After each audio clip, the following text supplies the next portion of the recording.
જય સચ્ચિદાનંદ. જય સચ્ચિદાનંદ. દીપિકાજી, આપણો આપણાનો સામાયિક લોભ ઉપર ચાલી રહ્યો છે, 3 સેપરેશન દાદાના પ્રેયર. તો તમારો એના પર લોભ વિશે તમારો શું અભિપ્રાય છે, શું કરી રહ્યા છે તમે એ જણાવજો. पहली बात तो यह है कि दादा से हमने सुना और खास करके हम तो पुत्रों को ऐसा बताया था कि आपको जो ज्ञान मिला है, आपको जो आज्ञा मिली है, ज्ञान मिलना यानी भगवान की कृपा, भगवान की दुआ प्राप्त होना। आज्ञा मिलना यानी हमें सभी परिस्थितियों की औषध मिलनी, और ऊपर से हमें ब्रह्मचर्य व्रत मिला। जो दादा बोलते थे मैं किसी को देता नहीं, क्योंकि मैं दूं और वो तोड़े तो उसकी जिम्मेदारी मेरी आती है, और मैं ऐसी गलती करता नहीं हूँ कभी। बहुत जांच करने के बाद मैं ये आशीर्वाद देता हूँ। और उन्होंने कहा कि आप आज्ञा में रहेंगे, मेरे ज्ञान की मर्यादा में रहेंगे, और ये व्रत किया है वो रखेंगे, उसका पालन करेंगे, तो दुनिया वाले आपको सिर पर उठाकर घूमेंगे।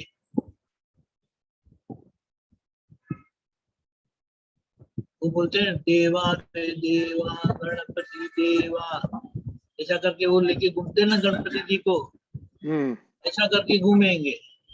स्टॉप। हम जॉइंट फैमिली में, संयुक्त परिवार में बड़े हुए, और संयुक्त परिवार में झगड़ा होता है कि नहीं? सब लोग हाँ कहते हैं। तो हमारा परिवार भी कोई अलग नहीं था, लेकिन हम बहुत छोटे थे और ये सब झगड़ा में पसंद नहीं था, लेकिन झगड़ा होता रहता था। हम 3 भाई बहन है, हमारे चाचा के 2 थे। हमारी चाची हर बार ऐसा बोलती रहती कि आपके 3 हमारे 2, आपके 3 चाचा खाते हैं, हमारे 2। वो हमसे बड़े थे, 5-10 साल बड़े थे, लेकिन ये मूल बात झगड़ा। और वो मेन झगड़ा क्या था? पैसा, प्रॉपर्टी। तो 7वीं कक्षा से मैंने तय किया था, ये सही बात है, कि मैं मेरे पिताजी का पैसा नहीं लूंगा। और झगड़े की तो बात ही नहीं है, भूल जाओ। और तभी मैं, वैसे बम्बई में ठंडा पानी से आप ऑल ईयर स्नान कर सकते हैं, क्योंकि वो इतना गर्म नहीं होता है, इतना ठंडा नहीं होता है। सर्दी के मौसम में भी इतना ठंडा नहीं होता है। गुजरात वगैरह में वो ठंडा होता है, इसीलिए आप ऐसा नहीं कर सकते, लेकिन मुंबई की बात थी।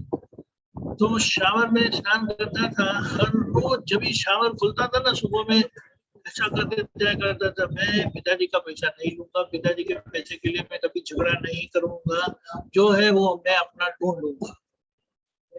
एक तय किया था, और इसके परिणाम से ये करता ही रहा था, मैं करता ही रहा।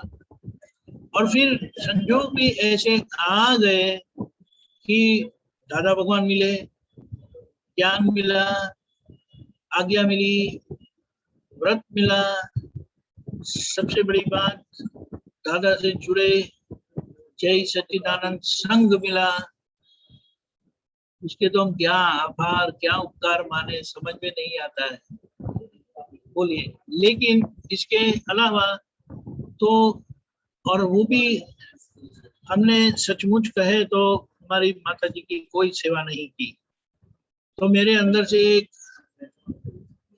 एक आवाज ऐसी आती थी कि मेरे पिताजी के पैसे पर मेरा कोई हक नहीं है। अभी तो 25 साल ऊपर हो गए, जो हमारे बड़े भाई साहब माता जी को संभालते हैं, उनकी केयर करते हैं। वो आवाज आवे छे, पंखा नो आवाज आवे। एडिक्ट અને છોકર सॉरी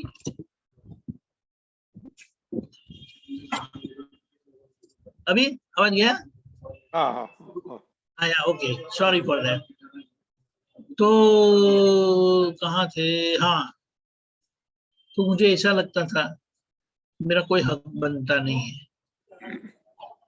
और हकीकत तो यही है तो फिर मुझे तो ये मेरा मन वचन काया है जो दादा ने एसेट बना दिया जो बिल्कुल लायबिलिटी थी बोझा था वो दादा ने ज्ञान देकर आज्ञा देकर व्रत देकर उसे एसेट बना दिया है तो ये एसेट को एसेट ही मेरी प्रॉपर्टी है जो है वो यही है इसके बाद कुछ नहीं है और उसके बाद जो दादा का आशीर्वाद है जय सच्चिदानंद संघ की कृपा है आशीर्वाद है हमें कोई हाथ लंबा करने की जरूरत नहीं है और पता नहीं अभी मेरी परिस्थिति या मेरे संजोग ही ऐसे बने कि चीज मांगने से पहले मिल गई मुझे बाहर जाना हुआ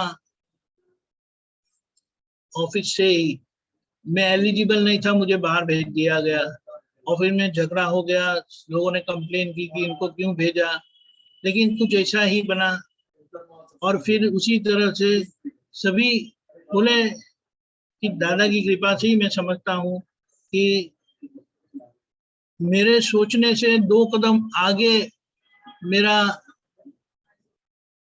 क्या बोलेंगे मुझे मिला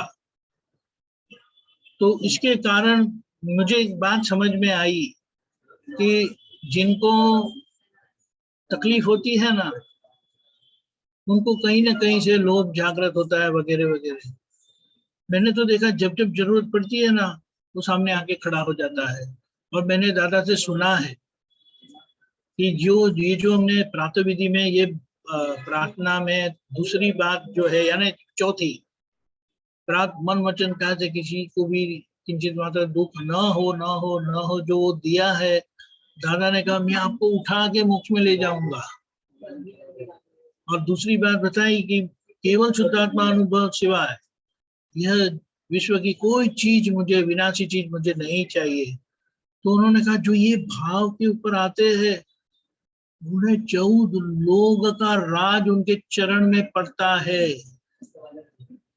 अभी 14 लोग का राज हमारे चरण में पड़ता हो वही हम क्यों ना मांगे और फिर उसके पीछे क्या हम तो आत्मा के पीछे पड़े हैं और जो आत्मा के पीछे पड़ते हैं ना उन्हें कुदरत की सभी समृद्धि पीछे दौड़ती है और वो उनके तरफ नजर भी नहीं करते क्योंकि वो उनका लक्ष्य नहीं है फिर भी मैं ये कहूंगा जरूर से कि मैंने कभी भीड़ देखी नहीं है इसीलिए इसके संबंध में मुझे ऐसी परेशानी कभी हुई नहीं है और एक समझ में ऐसा आता है जो हमने लोगों से सुना है ऐसा बताया जाता है कि वो क्या बोलते हैं चद्दर इतनी फैलाओ जितना आपका पैर हो क्या बोलते हैं किसी को पता है तो बताएं तरुआ बता सकेंगे चद्दर इतनी फैलाओ Oh, she's there. Don't you say that. No. Nita चलो ये कंचन भाई बताएं आपको नलिनी बहन चद्दर पैर इतना फैलाओ आपकी चद्दर हो इतना ही पैर फैलाना ऐसा बोलते हैं ना तो ये गीता बहन मणिनगर को पता है क्या बोला है बराबर बोला अभी आपने बोला ना बराबर बोला पैर इतने फैलाओ जितनी चद्दर है हाँ जितनी चद्दर हो इतना ही पैर फैलाना चाहिए तो वो मर्यादा कभी तोड़ने का अवसर ही नहीं आया कि किसी न किसी प्रकार की भीड़ या बोझा या ऐसी संकट आए तो फिर क्या है और दूसरी बात खाने पीने के बाबत में हमारी ऑफिस का जो अनुभव रहा इसके परिणाम से खाने की झंझट ही नहीं रही कुछ भी खा के मैं दिन निकाल सकता हूँ आखिर में वो 4 बिस्किट पानी में डाल के भी मैं दिन निकाल सकता हूँ वो तो कभी भी ऐसा होगा ना, हर रोज थोड़ी होता है।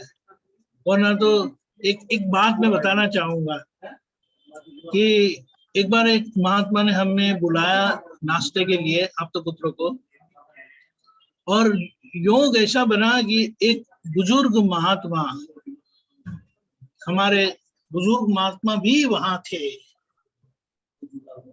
और 15 से 18 आइटम रखी थी उन्होंने टेबल पर।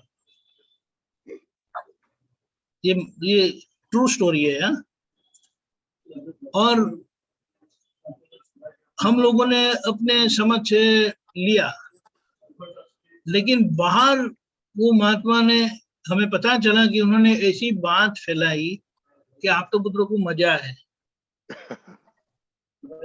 अभी इसके लिए हम तो कुछ नहीं कह सकते, लेकिन वो कुछ ही देर बैठे, 10-15 मिनट बैठे और निकल गए वहां से। वो पूरे बैठते, किसने क्या खाया अगर वो देखते तो उनको पता चलता कि 18 आइटम रखी है, लेकिन सब लोगों ने कितना खाया वो देखने का है। 18 आइटम रखना वो महात्मा का भाव था, लेकिन हमने क्या कैसे संभव से निपटारा किया वो देखना जरूरी था। लेकिन मेरी समझ में ये आ गया, लेकिन ये बात, इसीलिए ये बात समझ आया कि ये भीड़ मुझे आई नहीं, लेकिन फिर भी ये पैसे के संबंध के लोभ में से मैं बोलूंगा कि दादा की कृपा, कुदरत की मेहर, जो कहो, उसके लिए मुझे कभी सोचना पड़ा नहीं। और जैसे वो बताया ना, पैर इतना फैलाओ कि आपकी चद्दर टेक केयर कर सके, तो आपको कभी कोई प्रॉब्लम नहीं हो सकता। और दादा की आज्ञा, दादा का ज्ञान, दादा की आज्ञा और व्रत जिनको मिला है वो सीधे इसकी जिम्मेदारी में आ जाते हैं, जिनको नहीं मिला है वो भी इसकी जिम्मेदारी में आ जाते हैं, क्योंकि वो 9 कलम की मर्यादा में आ जाते हैं। तो 9 कलम की मर्यादा में तो ब्रह्मचरण आ ही जाता है। तो ये अगर जिनके पास हाथ लग गया तो उनको अपने व्यवहार के लिए कुछ सोचने की जरूरत नहीं है। और एक बात बताना चाहूंगा कि जो एक लेवल पे लोग होते हैं ना, एक लेवल पे लोग यानी समकक्ष सह अध्यायी, समझ में आया? समकक्ष सह अध्यायी यानी हम जब आप तो पुत्र है ना, उसमें एक प्रकार की हरीफाई को क्या बोलते हैं, भूल गया, कंपटीशन आ जाती है। वो उसका सॉल्यूशन मुझे बहुत अच्छा मिल गया कि जैसे कोई 12वीं कक्षा में आज है तो वो कॉलेज में जाएगा, और अगर मैं अभी 6ठी कक्षा में हूँ तो अभी मुझे 12वीं कक्षा तक 6 साल बाकी है। तो मुझे वो कॉलेज में जाने वाले से ईर्ष्या करने की जरूरत नहीं है। स्पर्धा स्पर्धा स्पर्धा बता रहा, कॉम्पिटिशन, स्पर्धा। वो स्पर्धा करने का मतलब ही नहीं है। वो 12वीं में है, मैं अभी 6ठी क्लास में हूँ, तो उसका क्या मतलब है स्पर्धा करने का? दादा भगवान ने बताया कि ये अक्रम का बहुत बड़ा जहाज है। किसी को ऐसा लगता है कि मैं पहले मोक्ष में चले जाऊं, और स्पर्धा करके वो एकदम आगे जाके खड़े हो जाते हैं कि बोले पहले चिमंद स्वामी का दर्शन पहले मैं करूंगा। लेकिन ये सारा जहाज एक ही साथ डॉक होने वाला है, कौन आगे और कौन पीछे। तो ऐसी समझ से ये स्पर्धा वाला भाग शांत हो गया। और जैसे एक पिक्चर में बताया था, वो 3 इडियट वाली मूवी है ना, आप क्या बताया, काबिल बनो, कामयाबी अपने आप आएगी। हम अपनी काबिलियत पर ध्यान नहीं देते और स्पर्धा करते रहते हैं, ईर्ष्या करते रहते हैं, वो सब कमजोरी है, वो हमें नुकसान करती है।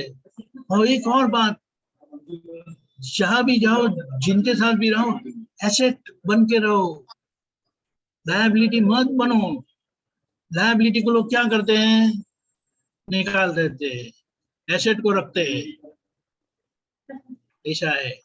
तो ये बात रही, मैं तो कहूँगा ये दादा की कृपा है, लेकिन मैं जागृत रहता हूँ अलर्ट रहता हूँ कि वो कहीं ना कहीं से प्रवेश ना कर दे। जय सच्चिदानंद। Very good Deepika ji. अभी टाइम हो गया है, श्रीमती बोला कंचन भाई नलिनी बहन प्लीज फॉलो।